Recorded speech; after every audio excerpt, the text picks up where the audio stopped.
Hello, this is Little Green Ghouls, and welcome to Fear Street Explored, where your worst nightmares live. This week, I'm excited to visit The Secret Bedroom. I thought this was yet another solid story. This book goes all in on its ghost setup and even features some proper possession, which was fun to see Fear Street's take on. It manages to keep a pretty simple concept compelling, and only gets a little sloppy towards the end. It's definitely worth checking out if you haven't yet.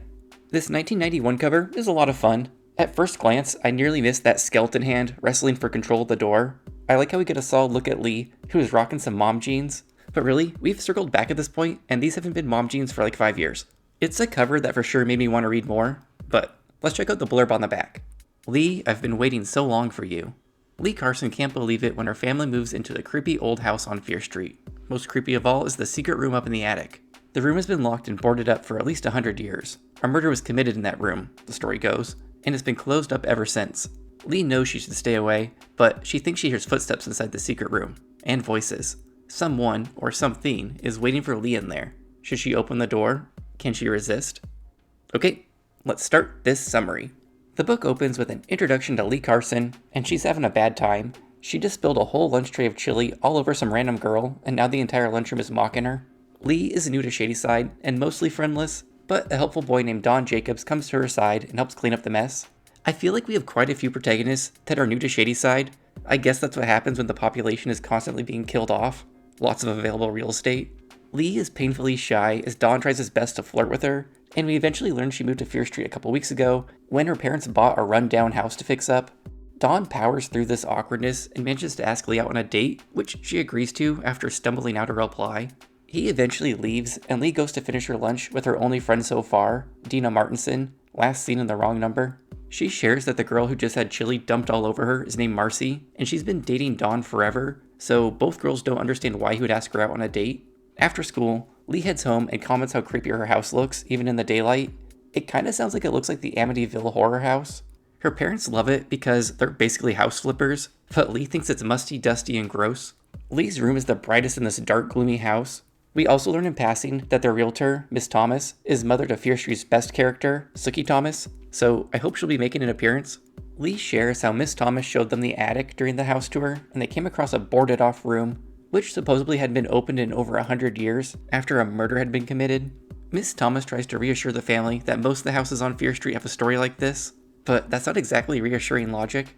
We hop to Saturday, and Lee is nervously chatting with Dina on the phone while she waits for Dawn to take her on a date. She's so nervous that she manages to get tangled up in the phone cord multiple times. Dina gets off the phone to hang out with Jade, also from wrong number, so Lee spends some time reading Sassy magazine, but she's so worked up she can't even read properly. It's getting late, so she decides to call Don to see where he's at, but his mom sounds confused and says he's out with Marcy, so it's not looking good for Lee. She then makes the terrible decision to call Marcy and asks if Dawn is there, and this goes right where you think it will. Marcy cruelly laughs at Lee and says she dared Dawn to ask her out as a joke and that she can't believe she fell for it. Marcy then says that's what you get for coming on to my boyfriend, which doesn't even make sense considering Dawn approached her. Lee is mortified and just lays face down in her bed for a bit, trying to process all this embarrassment. She then moves on to some desperate coping and convinces herself that Dawn is actually a nice guy and either Marcy forced him to do this, or it was a real date but she found out and made him cancel it. Lee, you are giving this boy too much credit, considering you've only spoken to him for like 2 minutes. Later that night, she's struggling to fall asleep as she plays the conversation with Marcy over and over in her head, where she thinks she hears footsteps coming from the attic, but she manages to convince herself it's just the sounds of an old house. At school on Monday, Lee is awkwardly waiting to meet Dina for lunch, and she feels like everybody is staring at her because she's certain Marcy told the whole school about the date prank. Ricky Shore, the annoying class clown from a bunch of these books, bumps into her, and it feels like this just happened so Stine can name drop him. Don suddenly appears, and he apologizes for what he did to her on Saturday. He says Marcy isn't that bad, she just gets really jealous, and before they can have any more conversation, they spot Marcy walking down the hall, and Don quickly scampers away. After school, Lee hasn't skipped Marcy just yet, because she appears and says she wanted to apologize too for what she did on Saturday, and then invites her to come to a sorority meeting tomorrow after school. My thoughts are, 1, this is clearly a trap, and 2, what kind of high school has sororities? Thankfully, Lee senses danger too and calls Marcy out on her bullshit when she's invited to room 409 because this school is 3 stories tall, so there is no room 409. Marcy just cackles and walks away, leaving Lee feeling like she has no choice but to get back at her now.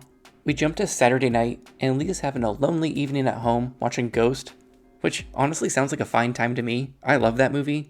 Lee gets some bonus points when she says, Patrick Swayze is a real babe. He can come haunt me anytime. Her parents are away at a work event, and she decides to go to bed around 11:30, but just as she's about to fall asleep, she hears footsteps up in the attic again.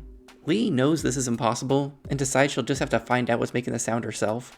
Lee then crawls up into the attic, which is something you can get me to do home alone at midnight, especially if I think there's someone up there. That's just asking to get murdered.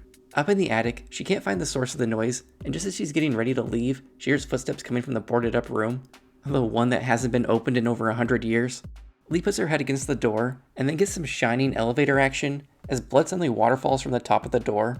Lee ends the chapter screaming her head off. Then we open the next one with her on the phone to Dina, who says she'll head right over.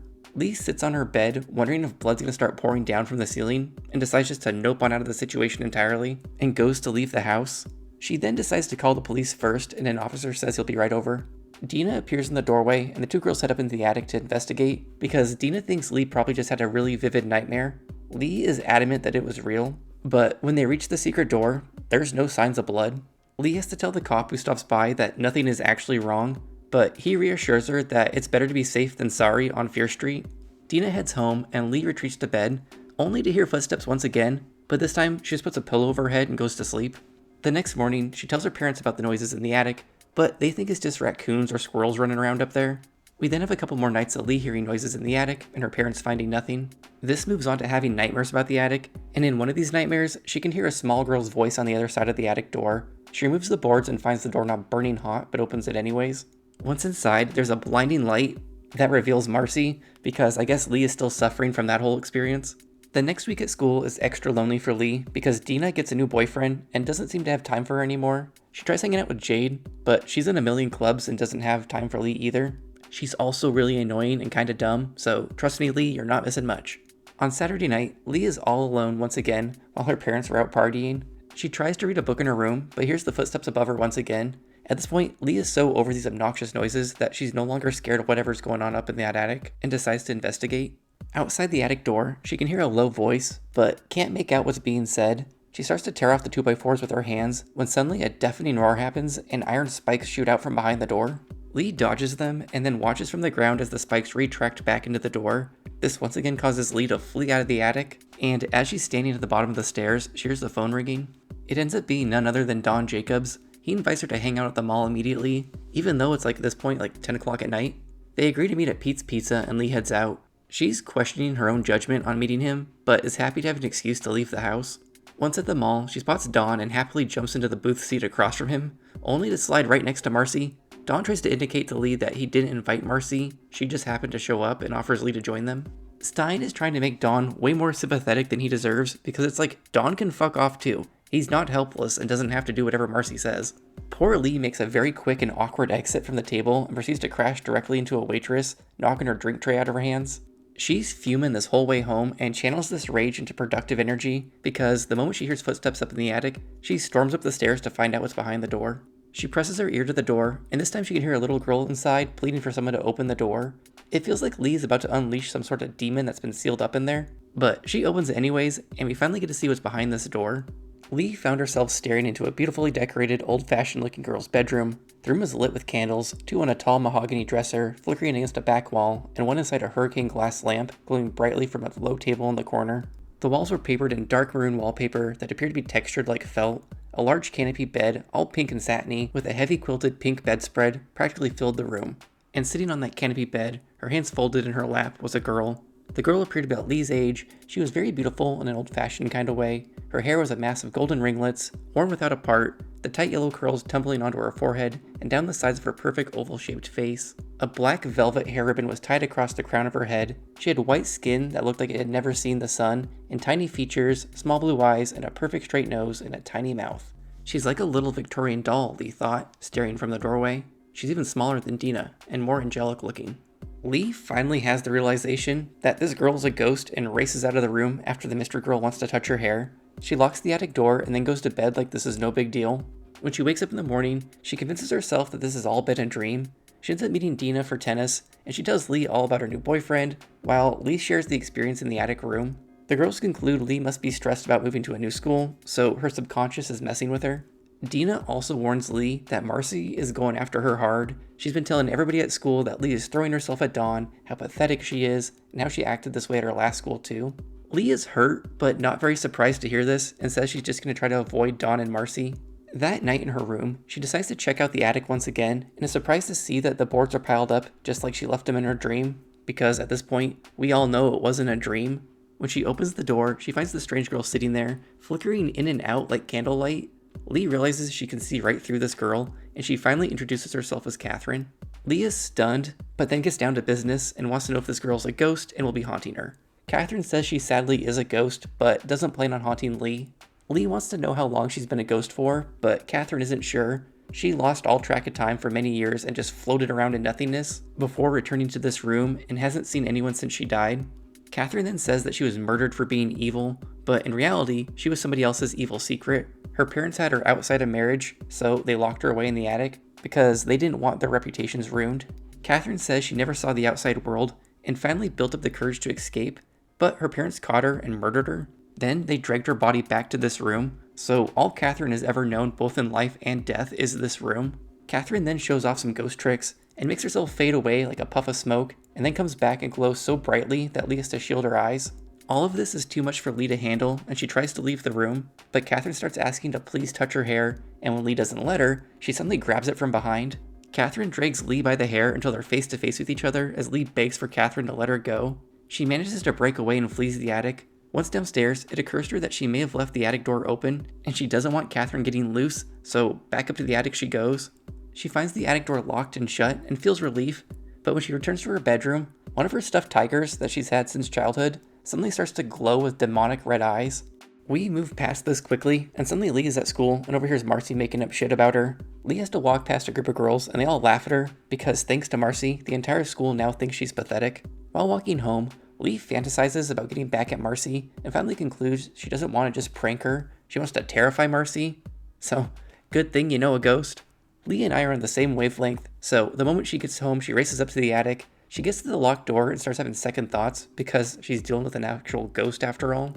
She heads into the room anyways, and Catherine quickly apologizes for grabbing her hair last night. She says she hasn't touched another person in so long that she forgot herself. The girls chat for a bit, and Lee offers to take Catherine outside the house.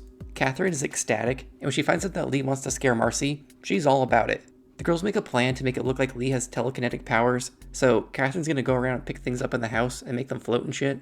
They decide to leave right away, but suddenly Catherine vanishes, and Lee feels intensely heavy, followed by feeling incredibly light, like a feather, and has the sense that she's losing control of her body. Catherine tells Lee to calm down. She's just hitching a ride inside of her to Marcy's house because she's not powerful enough to walk on her own yet, and will separate once they're inside Marcy's house. Lee feels powerless in her own body, but agrees to the situation. Once outside, Catherine is overwhelmed by the outside world and thinks it's more beautiful than she ever could have imagined it would be. She's also thrilled to actually feel things again, like the crisp fall air. And Lee wonders if Catherine's gonna actually want to leave her body after this is all over. On Marcy's front porch, Catherine exits Lee's body, and she finally feels back in control of herself. Marcy answers the door, and is her usual asshole self. Lee finally tells her that she's picked the wrong person to mess with, and hints that she has evil powers. Marcy tries to blow her off, but Ghost Catherine springs into action and flings the front door open. She then makes various things float around the house, before finally picking Marcy up, all while Lee tells her to stop making rumors up about her. Once Marcy is back on the ground, she races up the stairs to get her mom. Her mom appears just in time to watch Marcy trip and stumble into the railing. The railing gives way, and Marcy tumbles head first over and crashes to the ground, snapping her neck. Lee is freaking out as she can't find a pulse on Marcy, and her mom is shrieking for her to call the ambulance. Lee calls 911 as Marcy's mom cradles her daughter's lifeless body. The paramedics arrive, and it's basically like, yep, she's dead. Well, this didn't go well and was fairly depressing. Catherine re-enters Lee's body, and a cop drives her home. Lee bursts into tears and eventually heads to her room to lie down. She then decides she needs to talk to Catherine to find out if this really was an accident, or if she pushed Marcy. When she enters the attic, she finds Catherine sitting on the bed, looking very pleased with herself. She denies pushing Marcy, but Lee doesn't believe her. Catherine then says now it's Lee's turn to do her a favor, because she wants a body to live in permanently, and proceeds to force herself into Lee. This time, it doesn't catch her by surprise, and she's able to resist Catherine, forcing her out of her body. Lee then races out of the attic and to her parents for help. She tells them everything in great detail, and once she's done, they're just like, uh-oh, we better get you to the doctor because you're nuts. She convinces her parents to look up in the attic with her, but when they all get up there, the attic door is all boarded up, like Lee never entered the room before. The next chapter then gets a little weird. Lee is being seen by Dr. Harrison and says she's fine, She just had a fever, but it's broken now, so she should be feeling better. He leaves the room, and her tiger's stuffed eyes begin to glow red again, and Catherine appears. She informs Lee that she's never been in the attic room. Lee's main bedroom has been Catherine's room all along. Catherine boarded up the attic room long ago because it was evil, and when she saw Lee snooping around it, she took it upon herself to scare Lee away with the bloody door and iron spikes. When all this didn't work, Catherine was forced to possess Lee's mind and make her think she explored the attic. That way, she'd be more comfortable in her actual bedroom, where Catherine could get her. Lee is still pretty confused because it is confusing and a bit convoluted. Catherine then ends the chapter fully possessing Lee because she's currently too sick to fight her off properly. Lee then spends a few days in bed, but is unable to speak, only think to herself and watch passively as Catherine has full control of her body. Luckily, Lee's body's been in bed recovering from her sickness these past few days, so Catherine hasn't been able to do too much damage yet. Lee loses some points though, because she mentions a few times how she can feel Catherine leave her body, but is too scared to do anything in those moments. Sorry, but I need a proactive final girl in my horror stories. Eventually, Lee's mom tells her she seems well enough to go outside for some fresh air. Catherine is thrilled to have an opportunity to leave the house again and leaps out of bed. Before leaving, she gathers up some twine from Lee's closet and says she has some plans for Dawn. When they reach Dawn's house, Lee tries to force Catherine out of her body, but she's still too weak. Dawn answers the door, and Catherine pretends to be sympathetic about Marcy's death, but when Dawn retreats to the kitchen to check on dinner, Catherine creeps up behind him with the twine and prepares to strangle him with it. Lucky for Dawn, I guess Catherine was going for slow and dramatic effect and gets interrupted by the sudden doorbell ring. Two boys from school are here to hang out with Dawn, and one of them is Corey Brooks, notably from the very first Fear Street book, The New Girl. I think it's funny how we can go multiple books without any repeat character appearances, and then all of a sudden we just get a shit ton of them for no apparent reason. Catherine leaves the house like everything is perfectly normal, and when she gets home, she apologizes to Lee's mom for all the ghost talk, blaming it on her high fever. Lee is watching all of this helplessly inside her own body and is distraught when Catherine informs her that she's not just going to kill Dawn, but all of his friends too. A few days later, Lee wakes up and finds that Catherine has left her body for a bit. She actually tries to do something this time though, and decides she needs to go find out what's actually in that boarded up attic room, since it turns out she's actually never still been up there. She suspects that Catherine boarded it up for a reason, and thinks maybe there's something in there that can help fight Catherine off. When Lee finally gets the boards off the door, Catherine appears and tries to possess Lee, but this time she has enough strength to fight her off and enters the attic room. At first, it looks just like it did in Lee's forced memories, but then she notices two corpses on the bed. They're both dressed in fancy old clothes, and have clearly been dead and decayed for quite some time. Their bodies had been decomposing, revealing the skeletons beneath. Fleshless hands with stick-like bony fingers hung out at the ends of their sleeves. Their faces were skeletal too, locked in hideous open-jawed grins. Tiny pockets of green, decaying flesh still clung to the crevices of their skulls. The man had one eye in place, the other a deep, empty socket. The woman had no face at all. Strands of spidery black hair snaked down from the top of her yellowing skull bone. A huge black worm crawled out of an eye socket and dropped down to the front of her blouse. This all gets better though, because soon as Lee starts screaming, these two skeletons spring to life and jump off the bed. Catherine is able to repossess Lee since she's been distracted, and Catherine starts screaming how these are her parents as her father wraps a bony hand around her throat. Lee is overcome with the stench of decay and starts to pass out when Catherine suddenly appears beside her. I think she's been forced out of Lee's body because then her skeletal parents leap onto Catherine. Catherine starts shrieking like a wild animal, and we learn that Catherine actually killed her parents, and they've been waiting in that locked room to get her ever since. Lee then passes out as she listens to Catherine's screams, and when she wakes back up, she's in the hospital. Here, things get murky again. Her parents inform her that she had a dangerously high fever for the past 3 days, and has been in the hospital for the last week. So, this book is becoming hard to discern what was real and what was a fever dream. It's like Mulholland Drive. Her parents then say how Dean has been stopping by to visit, and that a boy named Don has been calling to check on her too. 3 days later, Lee is back at home and wants to check out the attic to see if the door is still boarded shut, but she has to wait a few more days to get some bed rest first. When she finally gets up there, she's relieved to see that it is in fact boarded shut, so this was all a fever dream. But wait, there's more. She heads downstairs and notices a black ribbon on her dresser mirror, and instantly recognizes that it's Catherine's ribbon. So Lee is like, this is no dream, this is really happening. She then reflects on Marcy and realizes how she's Catherine's final victim after all, and how she'll have to live with this guilt for the rest of her life. Lee then debates on telling people about the secret attic bedroom, but decides to keep it a Fear Street secret. So that's how this one ends, with Lee condemned to a lifetime of guilt. I appreciate that we didn't have her and Dawn eating pizza in the hospital or some shit like that. Overall, I thought the secret bedroom contained quite a few fun moments, but was a little hampered by all the dream or not nonsense towards the very end. Stine managed to keep this story fairly compelling, considering we spend most of the book not actually knowing what's up in the attic. He also does a great job with Catherine being a ghost who's actually evil. I enjoyed having Catherine knock Marcy right off that balcony, even if it does get really dark after with the mom cradling her daughter's dead body.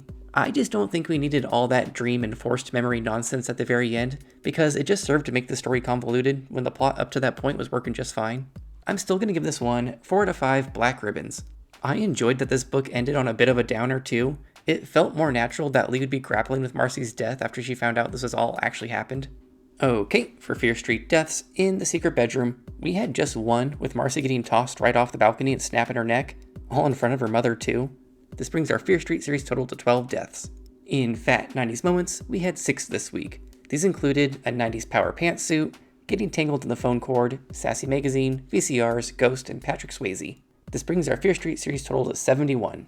Cheesy ending was absent this week. Instead, we leave Lee properly traumatized and full of guilt.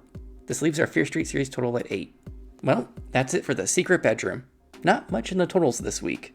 I enjoyed this book, and I appreciate that we had some decaying corpse grossness in the climax.